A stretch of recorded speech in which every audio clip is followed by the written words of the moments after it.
मंडळी 2-3 भाज्या सोबत आणल्या की खूप प्रश्न पडतो. आधी कोणती करायची, नंतर कोणती करायची. तसंच माझं सुद्धा झालं आज. मेथीची भाजी खूपच कोवळी होती. म्हटलं आता आज मेथीच्या भाजीचं आधी काहीतरी करूया. स्वच्छ धुवून घेतली मेथीची भाजी, बारीक कापून घेतली. सोबत 2-3 हिरव्या मिरच्या कापून घेतल्या. हिरव्या मिरच्या न घालता लाल तिखट सुद्धा आपण घालू शकतो.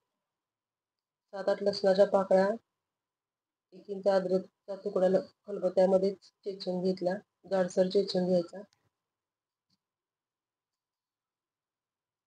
आणि बाउलमध्ये सगळे एकत्र करून मग पीठ तयार करायचं. तर हे बघा, अशा प्रकारे जाडसर अद्रक आणि लसूण चेचून घेतला. आता बाउलमध्ये हिरवी मिरची घेतली, कापलेली मेथी घेतली, आलं लसूण चेचलेलं घेतलं, पाव चमचा हळद, 1 चमचा गरम मसाला, 1 चमचा धने पावडर, अर्धा चमचा मीठ घेतले. चवीनुसार कमी जास्त तुम्ही घेऊ शकता. आता याच्यामध्ये घालायचं आहे बेसन. तर माझ्याकडे छोट्या वाटीच्या आकाराची पळी आहे. त्या पळीने मी 2 पळ्या बेसन घातलं. हातावरती चोळून थोडासा ओवा घातला आणि अर्धा ग्लास पाणी एकदमच घातलं. आता आपण मिक्स करून घेऊया, बघूया अजून किती पाणी लागतं याला. तर खूप छान पीठ भजलंय. अजून थोडंसं पाणी घालायला पाहिजे. थोडंसं पाणी घालून घेतलं आणि पीठ व्यवस्थित एकसारखं करून.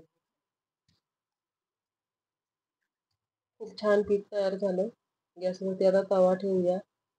गॅसची फ्लेम मीडियम ठेवायची. तवा एकदा तापला की गॅस स्लो करायचा. तेल लावायचे 2-3 थेंब. फार तेल नाही लावायचं आहे. आणि तयार केलेलं पीठ तव्यावरती टाकून हातानेच थापून घ्यायचं. आपण कापडावर जशी धपाटी थापतो तशा हाताने त्याच्यावर हे थालीपीठ थापून घ्यायचं. जाड पातळ आपल्या आपल्या आवडीनुसार.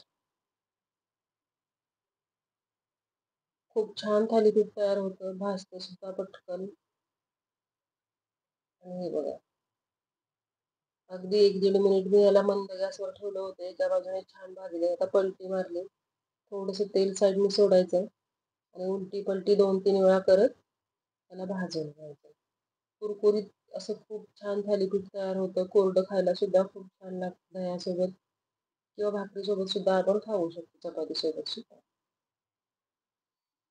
तर गरम गरम एक भाकरी केली, त्याच्यावरती थालीपीठ दिलं. मिस्टरांना खायला दिलं आधी. थोडंसं पीठ राहिलं होतं त्याचं म्हटलं दुसरं करूया. म्हणजे असं 2 पळ्या पिठामध्ये 2 थालीपीठं तयार झाली.